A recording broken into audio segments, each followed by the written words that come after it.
क्यों हिंदू धर्म एक वाद नहीं बल्कि एक जीवन पद्धति है। हिंदू धर्म का शब्द और अवधारणा हाल के दिनों में ही गढ़ा गया था, अन्यथा वास्तव में ऐसी कोई बात नहीं थी।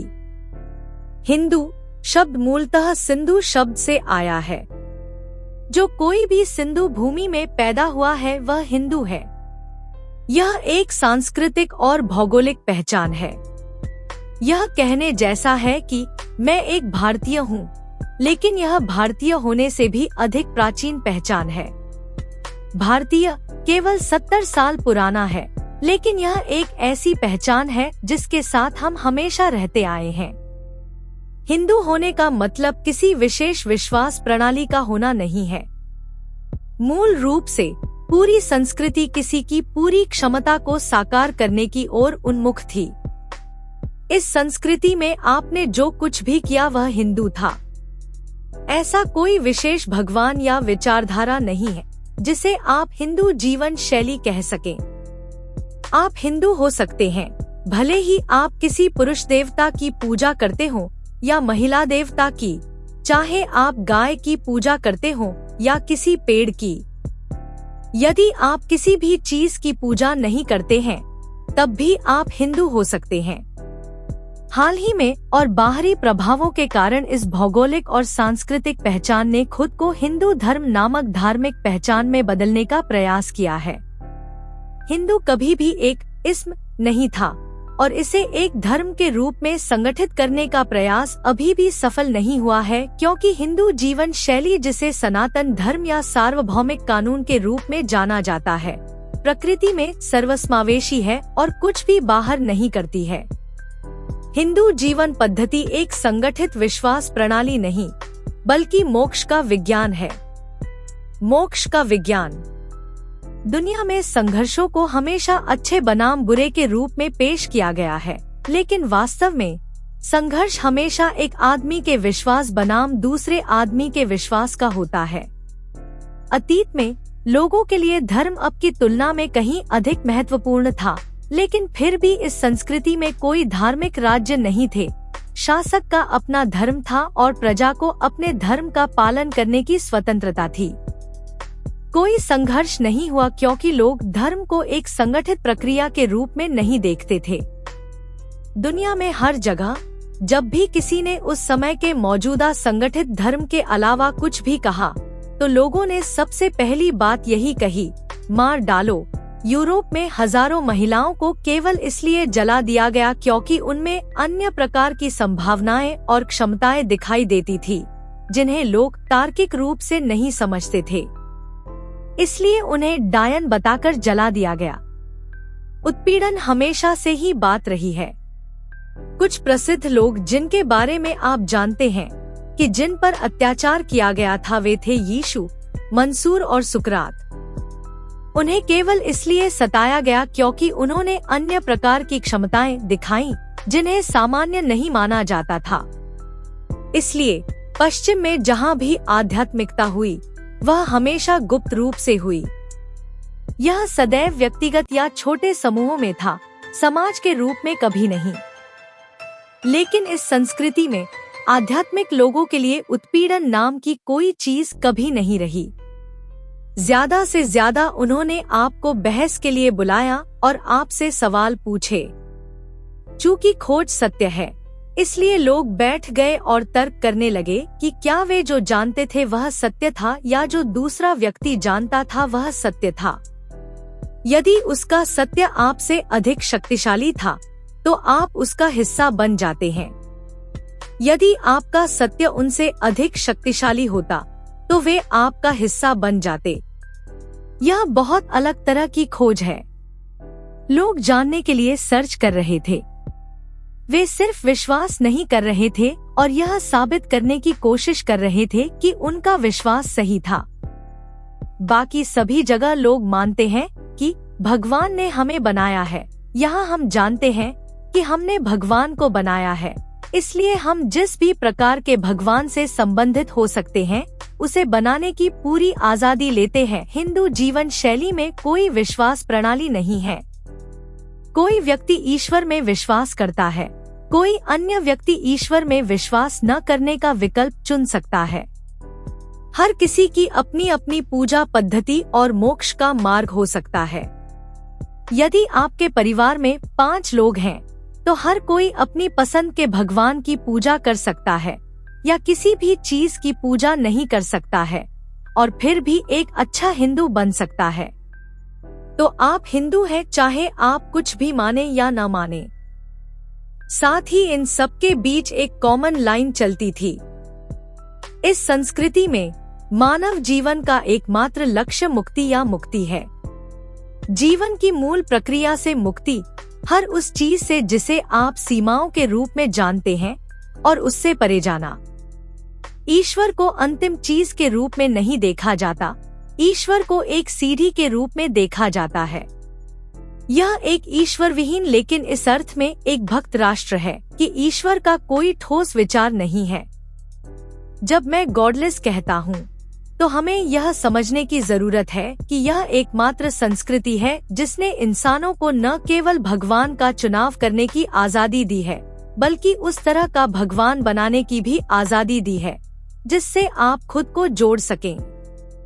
आप एक चट्टान, एक गाय, अपनी माँ की पूजा कर सकते हैं। आप जो चाहें उसकी पूजा कर सकते हैं, क्योंकि यह एक ऐसी संस्कृति है जहाँ हम हमेशा से जानते हैं कि भगवान हमारा बनाया हुआ है। बाकी सभी जगह लोग मानते हैं कि भगवान ने हमें बनाया है। यहाँ हम जानते हैं कि हमने भगवान को बनाया है, इसलिए हम जिस भी प्रकार के भगवान से संबंधित हो सकते हैं उसे बनाने की पूरी आजादी लेते हैं। लोग जीवन के जिस भी पहलू से सबसे अधिक संबंधित थे उसकी पूजा करते थे और वह बिल्कुल ठीक था। ईश्वर विहीन राष्ट्र। पूर्व में आध्यात्मिकता और धर्म कभी भी एक संगठित प्रक्रिया नहीं थे। संगठन केवल आध्यात्मिकता को सभी के लिए उपलब्ध कराने की सीमा तक था, विजय के लिए नहीं। मूलतः धर्म आपके बारे में है, यह ईश्वर के बारे में नहीं है। धर्म आपकी मुक्ति के बारे में है। ईश्वर बस एक और सीढ़ी है जिसका आप उपयोग कर सकते हैं या अपनी परम मुक्ति की ओर बढ़ सकते हैं। यह संस्कृति मानव कल्याण और स्वतंत्रता को ईश्वर की प्रमुखता के मुकाबले सर्वोपरि महत्व के रूप में पहचानती है और इसलिए ईश्वर निर्माण की पूरी तकनीक विभिन्न प्रकार के ऊर्जा रूपों और स्थानों को पवित्र करने के विज्ञान में विकसित हुई। ईश्वर का मूल उद्देश्य व्यक्ति में श्रद्धा उत्पन्न करना है। आप किसके प्रति आदर रखते हैं, यह महत्वपूर्ण नहीं है। आदरपूर्ण होना ही महत्वपूर्ण है। यदि आप श्रद्धा को अपने जीवन की गुणवत्ता बनाते हैं, तो आप जीवन के प्रति कहीं अधिक ग्रहणशील हो जाते हैं। जीवन आपके साथ बड़े तरीकों से घटित होगा। इन चीजों के बारे में बहुत गलतफहमियां हैं, क्योंकि संस्कृति में एक निश्चित द्वंद्वात्मक लोकाचार है जहां हम हर चीज को एक कहानी या एक गीत में व्यक्त करना चाहते हैं। लेकिन एक तरह से हिंदू के रूप में संदर्भित यह पूरी संस्कृति जीवन में मौलिक लक्ष्य के रूप में परम मुक्ति की दिशा में काम करने वाले प्रत्येक व्यक्ति के आध्यात्मिक लोकाचार में निहित है। यदि आप भारत में रहस्यवाद की खोज करें, तो यह बिल्कुल अविश्वसनीय है और यह इसलिए संभव हो पाया है क्योंकि यह किसी विश्वास प्रणाली से नहीं आता है। यह भौतिक से परे आयामों का पता लगाने के एक वैज्ञानिक साधन के रूप में होता है। भारत एक अध्ययन नहीं है, बल्कि संभावनाओं की एक घटना है। हालांकि कई सांस्कृतिक, जातीय, धार्मिक और भाषाई सूप का एक कड़ाही है। यह सब खोज के एक ही धागे से बंधा हुआ है। देश के लोगों में जबरदस्त लालसा पैदा हुई है, आजाद होने की चाहत, जीवन और मृत्यु की प्रक्रिया से मुक्त। भारत का अध्ययन नहीं किया जा सकता, कम से कम इसे आत्मसात करना होगा या अधिक से अधिक इसे विलीन कर देना होगा। यही एक रास्ता है। इसका अध्ययन नहीं किया जा सकता है। भारत का पश्चिमी विश्लेषण बहुत हद तक गलत है। क्योंकि भारत का लक्षणात्मक विश्लेषण केवल एक ऐसे राष्ट्र के बारे में बहुत ही गलत तरीके से समझे जाने वाले निष्कर्षों को जन्म देगा जो एक ऐसी अराजकता में आनंदित और पनपता है जो जैविक और विपुल है। इस धरती पर सबसे प्राचीन राष्ट्र अपने नागरिकों के सिद्धांतों या विश्वासों या महत्वाकांक्षाओं के एक समूह पर नहीं बना है। यह चाहने वालों का देश है जो धन या खुशहाली नहीं बल्कि मुक्ति चाहता है, आर्थिक या राजनीतिक प्रकार की नहीं बल्कि परम मुक्ति।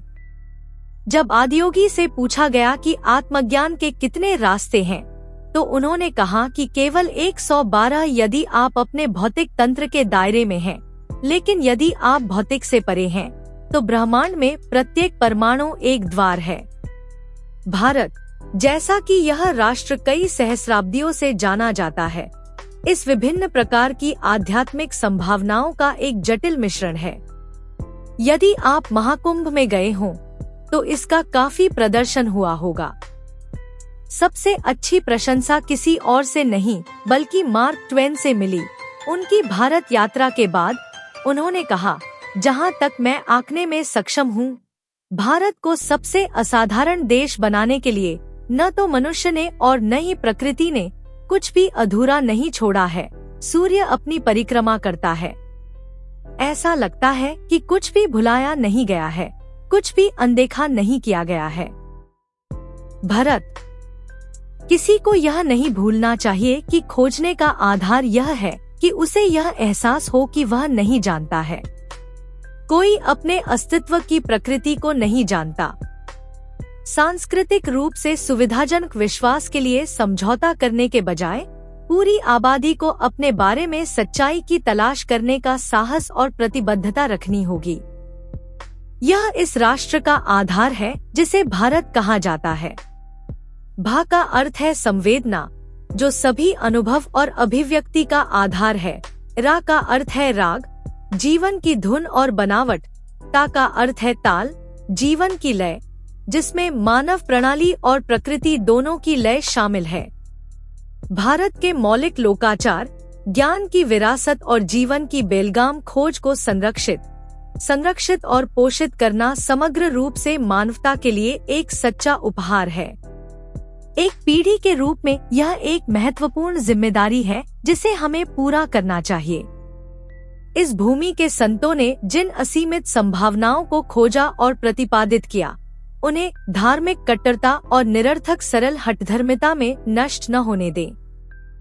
हिंदुस्तान, एक प्राचीन भूमि जहां मनुष्य ने जीवन प्रक्रिया और ब्रह्मांड को बनाने वाले सिद्धांतों से खुद को दूर किए बिना उत्कृष्टता हासिल करना सीखा। एक ऐसी भूमि जहां मनुष्य अपनी इच्छा पूरी करने के लिए नहीं बल्कि परमात्मा की इच्छा पूरी करने के लिए उत्सुक था।